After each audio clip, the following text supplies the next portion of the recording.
Shalom. Today is January 29th, and Israel has been at war for 115 days. Let's take a look to what Israelis are reading this morning in the newspapers. Yediot Achronot. Palestinian refugees are moving from Khan Yunis to Rafiah, and the IDF soldiers, Lochamei Tzahal, are very close to Rafiah. And if they do go to Rafiah, that will be the next level of the war. Sogrim al Khan Yunis, closing in on Khan Yunis. Here's a hero, Gibor, that fell in war in the Gaza Strip, Eliran Yeger. Let's take a look inside. The first article, Bemerkaz HaKoved Shel Hamas, in the center of gravity of Hamas. And this article is about the IDF soldiers that are working day and night in Khan Yunis. They're killing 100 terrorists a day. They've been about 4 or 5 days there. They're saying the operational success is very, very high, and the Palestinian resistance is very high as well, the Hamas resistance.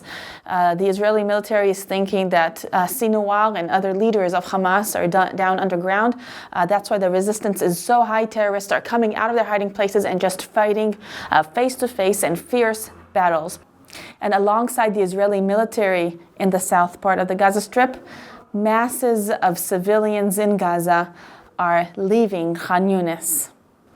And it reads that the challenge is fighting next to civilian population, just 600 meters from where the city of refugees is. Next is about the hostage negotiation plan, summit meetings that will happen the next few days in Paris, and the headline reads, Nos'im Einaim le Paris, lifting your eyes to Paris. The discussions are between Israel and Hamas, but with the mediators, which are Qatar and Egypt. So Israel doesn't have high expectations. They're saying as the time goes by, Hamas is just hardening its conditions to release hostages, and even the White House, they admit that, well, there is hope, but we're not expecting an immediate result.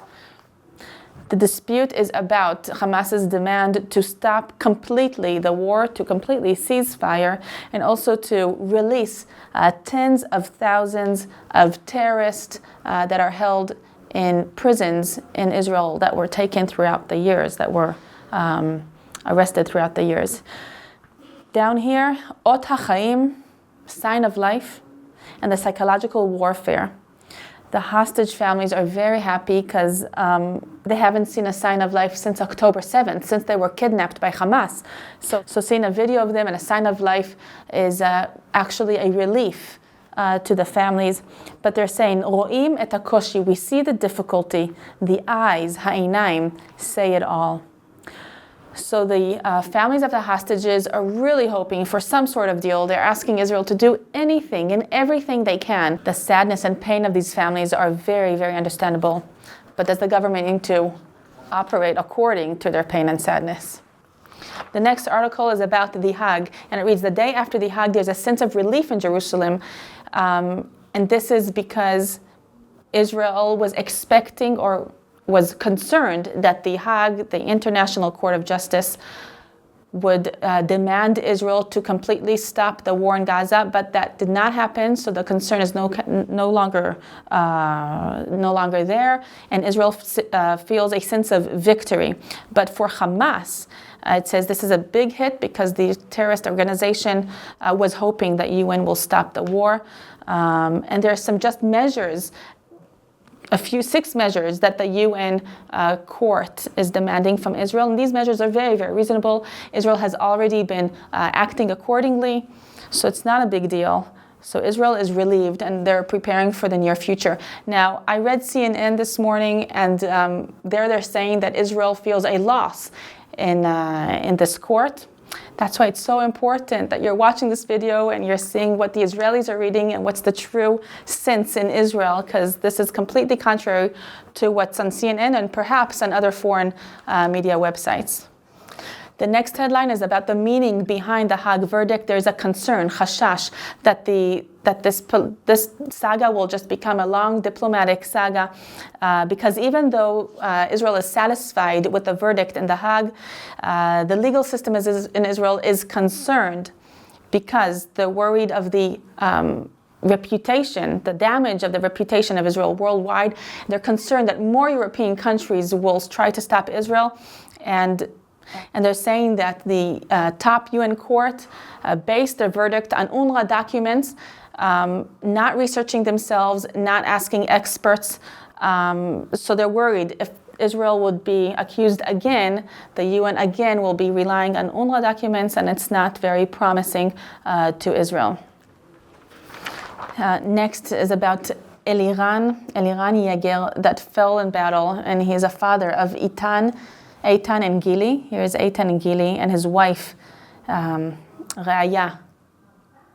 And it reads, Eliran wrote me, I am being careful, but the death is very random.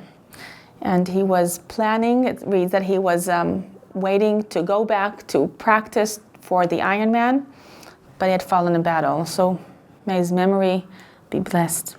The next headline is about the UNRWA organization that is supposed to be humanitarian aid for Palestinians, specifically Palestinians. And the headline here reads, Irgun Siwa LeTerror, a terror aid organization, because Israeli intelligence revealed that 12 workers of UNRWA were deeply involved with the massacre on October 7th. So is UNRWA really helping Palestinians, or is actually helping specifically Hamas?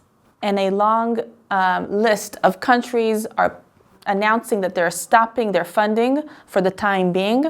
Amongst them is America, Canada, Australia, Italy, Britain, Finland. And the Israeli Foreign Affairs Israel Katz calls to immediately fire the head of UNRWA Hamas. Here in the photograph, we see a zone of UNRWA in Khan Yunis. And lastly, I want to finish with an article in the magazine. Here it's about the anemones in the south, beautiful anemones that flourish this time of the year in Israel, January, February, and March. And there's a traditional festival every year that happens that invites the Israelis to come and enjoy with music and food. Families come with children. But because of the war, the locals in the south thought that they will cancel the festival. But they decided to carry it out anyway on a smaller scale. This magazine is devoted to the places and fun places to see and enjoy in this Darom Adom, as they say in Hebrew, the red south, red meaning the Red Enamines. Well, for more updates and stories, follow us on our social media. Visit us on allisrael.com. Like this video if you liked it. This is Rotem Magen for All Israel News.